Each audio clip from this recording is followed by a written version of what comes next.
नमस्कार मित्रांनो, 23 एप्रिल प्रोमध्ये बॉक्समध्ये अंगठी न बघून एजे ओरडतो, लीला अंगठी कुठे? पण लीला काहीच बोलत नाही. पण सरू काही शांत बसत नाही. ती अय्या अंगठी हरवली. अभिराम सरूकडं शॉकून बघतो. तो विचारात पडतो, हिला कसं माहिती की अंगठी हरवली? तेवढ्यात लक्ष्मी म्हणते, अंगठी हरवली की विकली? लीला बघायला लागते.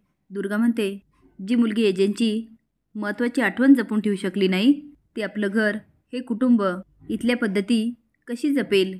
तिला काहीच येत नाही. आता लीलाला खूप वाईट वाटतं आणि ती रडायला लागते आणि म्हणते, अगदी खरं आहे, मला काहीच जमत नाही, मला काही येत नाही, काही म्हणजे काहीच जमत नाही. ती बाहेर निघून जाते. एजे तिच्याकडेच बघत असतो. लीला बाहेर येते आणि तिच्या कानामध्ये सारखे आवाज येतात, अंगठी हरवली की विकली? या मुलीला काहीच जमत नाही. तिला आता ते आवाज सहन होत नाही. ती कानावर हात ठेवते. ती आता मागे मागे जात असते. मागे स्विमिंग पूल असतो. ती त्यामध्ये पडायला लागते. तेवढ्यात तेजे पकडतो. आता दोघं पण घाबरतात आणि एकमेकडे बघत असतात. आता पुढे काय होणार हे बघण्यासाठी लाईक आणि सबस्क्राईब करा. धन्यवाद.